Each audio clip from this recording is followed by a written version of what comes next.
हाय। आज का वीडियो कुछ ख़ास है और मैं एक केस स्टडी आपके सामने डिस्कस करूंगी, क्योंकि आज के टाइम में ये जानना आपके लिए बहुत ज़्यादा ज़रूरी है। चलिए मैं अपना केस स्टडी पे आती हूँ। आज से 1 साल पहले मेरे पास एक 15 से 16 साल की एक बच्ची आई। मीन्स उसे रेफ़र किया गया मेरे पास। उसका प्रॉब्लम ये था कि वो क्लास में एग्ज़ामिनेशन हॉल में अचानक से बेहोश हो गई और उसे हॉस्पिटल एडमिट कराया गया। चेकअप किया, सब कुछ नॉर्मल था, सब कुछ सही था। थोड़ी देर के बाद पानी ग्लूकोज चढ़ा गया, उसे होश आ गया और बातचीत करने से सब कुछ नॉर्मल लगा। तो फिजिशियन ने उसे मेरे पास रेफ़र कर दिया और साथ में पेरेंट्स भी आए। वो काफ़ी डरे हुए थे, घबराए हुए थे, क्योंकि उन्हें पता ही नहीं था कि बच्चे को आखिर हुआ क्या है। उन्हें ऐसा लगा कि शायद गर्मी की वजह से बेहोश हो गई है या फिर किसी से कुछ बात हो गई है इसलिए बेहोश हो गई है। तो हम काउंसलर का ये काम नहीं होता कि हम सडनली तुरंत ही किसी भी नतीजे पे पहुँच कर हम बता दें कि ये प्रॉब्लम है, क्योंकि ये करना बिल्कुल गलत होता है। जब तक हम काउंसलिंग नहीं करते, काउंसलिंग करने का पर्पस ये होता है, जिस तरीके से आप को अगर बॉडी में कोई प्रॉब्लम होती है, जैसे बीपी या ब्लड प्रेशर हो जाता है, उसका टेस्ट करने के बाद ही डॉक्टर कंफर्म करता है कि आपको ब्लड प्रेशर है या फिर आपको डायबिटीज़ है। उसी तरीके से एक काउंसलर या साइकेट्रिस्ट जब तक पूरा सेशन नहीं ले लेते, कम से कम 1 हफ्ते तक, तब तक वो ये नहीं कह सकते कि उस बच्चे को कोई प्रॉब्लम है। और कोई साइकेट्रिस्ट ये कह ही नहीं सकता। तो इसलिए तुरंत ये समझ लेना कि नहीं, मेरा बच्चा अगर साइकेट्रिस्ट के पास गया है तो उसे कुछ मेंटल इश्यू है, ये मान लेना बिल्कुल ही गलत है। मैं आपको इसलिए इन चीज़ों को समझा रही हूँ क्योंकि क्या है ना कि आज के पेरेंट्स को बहुत सारी चीज़ों के बारे में पता नहीं, वो अवेयर नहीं है। तो चलिए मैं आती हूँ अपने केस की तरफ। तो मैंने पहले उससे बातचीत की, वो मुझे नॉर्मल लगा। उसने कहा कि मुझे क्वेश्चन पेपर मिला और मैंने जैसे क्वेश्चन पेपर को देखा, उसके बाद मैं अचानक से, मुझे पता नहीं क्या हुआ, मैं बेहोश हो गई। और आपको तो पता है कि आजकल लोग ज़्यादा भूत प्रेत के ऊपर ज़्यादा ट्रस्ट करते, आज से नहीं पहले से चला आ रहा है। तो उनके पेरेंट्स को लगा नहीं, पता नहीं मेरे बच्चे के ऊपर किसी ने कुछ कर दिया है इसलिए वो ऐसे हो रही है। तो मैंने फर्स्ट डे किसी से कुछ नहीं कहा, उनकी सारी बातें सुनी। फिर उसे मैंने 1 हफ्ते के बाद बुलाया कि ऐसा करते हैं कि आप अभी 1 हफ्ते के बाद आओ, फिर हम बात करते हैं, क्योंकि अभी तो एग्ज़ाम चल रहा है। तो जिस वजह से उसको बहुत सारे बाकी एग्ज़ाम्स फिर उसका कैंसिल हो गया, उसे देने नहीं मिला गया, क्योंकि फिर प्रॉब्लम थी। तो पेरेंट्स ने कहा कि नहीं, पहले बच्चे का हेल्थ है, उसके बाद। 1 हफ्ते के बाद जब हमने बुलाया, बातचीत हुआ, तो उसने बताया कि मुझे जैसे एग्जामिनेशन पेपर मिला, मुझे घबराहट शुरू हो गई और मैं पसीना पसीना होने लगी और मैं अचानक से बेहोश हो गई। फिर मुझे कुछ भी याद नहीं है। तो धीरे धीरे जैसे जैसे हम बात करते गए, तो आपको भी मेरी बातों से इतना तो समझ में आ रहा है कि उसे एग्जाम से डर लगा। उस सिचुएशन में वो बहुत डर गई। और ये डर क्यों आया? ऐसा तो नहीं कि वो फर्स्ट टाइम एग्जाम दे रही है। होता क्या है कि आजकल के जो स्कूल ने ये बेनिफिट दिया है कि 5 या 6, 7 तक आपको पास कर दिया जाएगा, आपका मार्क्स कम आए तो कोई प्रॉब्लम नहीं है। बट जब आप 9, 10 में चले जाते हो और जब आप बोर्ड देने लगते हो, तो उस वक्त आपके ऊपर, बच्चों के ऊपर खासकर बहुत ज़्यादा प्रेशर होता है। और उस प्रेशर में उन्हें घर में भी बताया जाता है कि तुम्हें पास करना है, अच्छा नंबर लाना है और इसके अकॉर्डिंग तुम्हारे किसी अच्छे कॉलेज में एडमिशन होगा। अब क्या होता है कि बच्चे जब शुरू में पढ़ते हैं तो वो उतने सिंसियर होकर नहीं पढ़ते हैं, बहुत सारे बच्चे, और कुछ होते हैं तो उन्हें ये लगता है कि अरे हम सही से पढ़े या नहीं, हम पास हो जाए। बट क्या होता है कि बोर्ड के एग्जाम में अचानक से एक साथ, खासकर 9, 10 से शुरू होता है, बट बोर्ड में क्या होता है कि अचानक से एक साथ बहुत ज़्यादा प्रेशर पड़ जाता है और स्ट्रेस लेवल इतना ज़्यादा हाई हो जाता है कि उन्हें घबराहट होने लगती है और घबराहट एकदम बेचैनी में बदल जाती है। तो इस घबराहट को मेडिकल टर्म में एंग्जाइटी कहते हैं। और ये डिसऑर्डर में कैसे कन्वर्ट हो जाती है? अगर उस बच्चे को सिर्फ एक बार हुआ है सिर्फ एक बार एग्जाम में हुआ है तो हम उसे डिसऑर्डर नहीं कह सकते हैं। अगर उसे बार बार जब जब वो एग्जाम देगी और तब तब उसे इस तरीके का वो फेंट हो जाए यानी कि बेहोश हो जाए, तब उसे हम डिसऑर्डर बोलेंगे।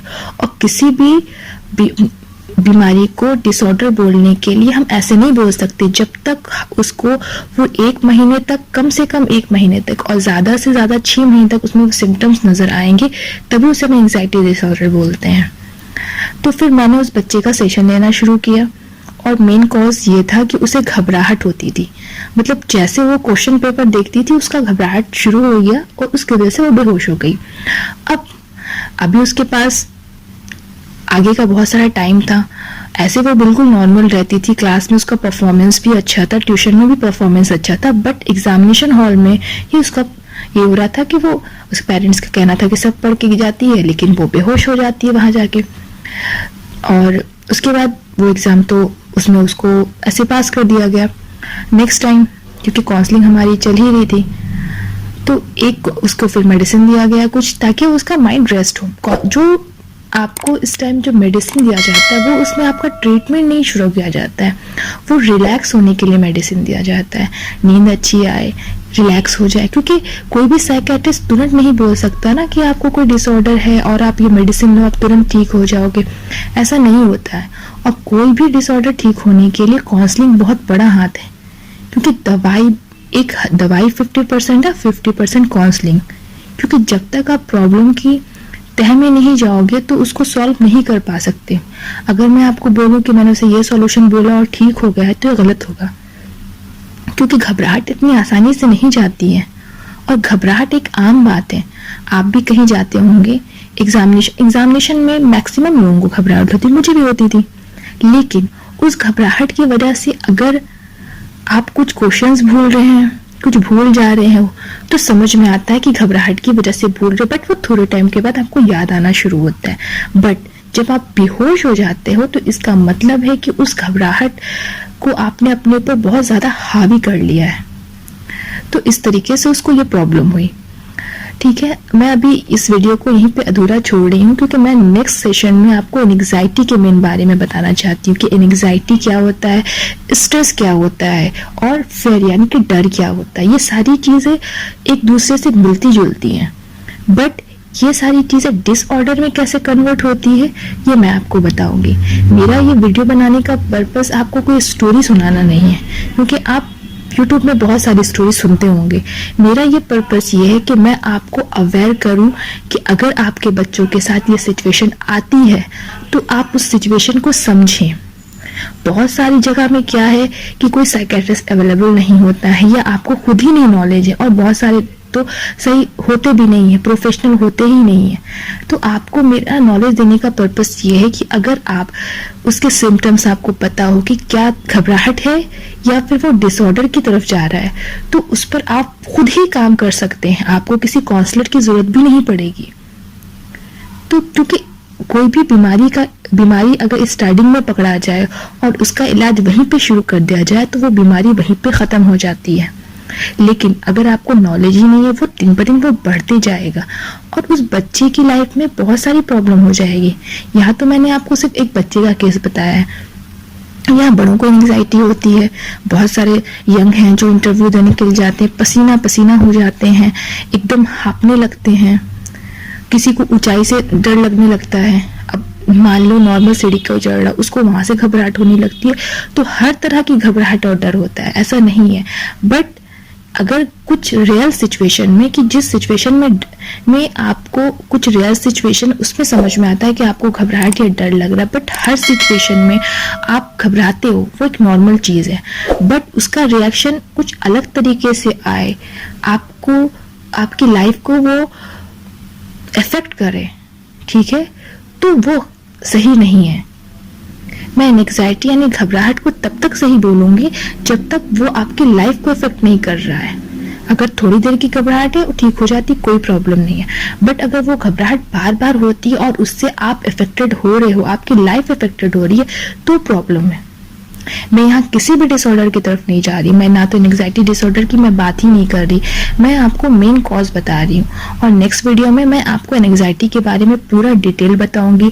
एंग्जाइटी डिसऑर्डर में क्या क्या होता है, एक है पैनिक डिसऑर्डर है, एक फोबिया है, आपका एग्रोफोबिया है, बहुत सारी चीजें, ये सब मेडिकल टर्म है। अगर मैं आपको मेडिकल टर्म में समझाऊंगी तो शायद आपको समझ ही नहीं आएगा, तो मैं आपको एक आम भाषा में उसे क्या कहते हैं वो वर्ड का यूज करूंगी और उसके सिम्टम्स बताऊंगी। अगर आपको सिम्टम्स पता है तो अगर आपके सामने ये चीजें होती है या आपके बच्चों में नजर आती है या आपने कहीं देखा तो आप उसे तुरंत पहचान सकते हो। और मैं जानती हूँ कि बहुत सारे लोगों को इस वीडियो की जरूरत नहीं है, बट हो सकता है इसमें 5% लोगों को अगर वीडियो की जरूरत है, तो ये मेरा वीडियो बनाना मेरे लिए बहुत इम्पोर्टेंट है, क्योंकि मैं काउंसलिंग रोज करती हूँ, रोज मेरे पास क्लाइंट आते हैं, बट ज्यादातर क्लाइंट इन सब बारे में अवेयर ही नहीं है। तो मेरा मोटिव इस प्लेटफॉर्म पे आपको अवेयर करना है। ठीक है, आज का वीडियो मैं यहीं पे स्टॉप करती हूँ। नेक्स्ट वीडियो में मैं आपको और डिटेल में बताऊंगी। Thank you.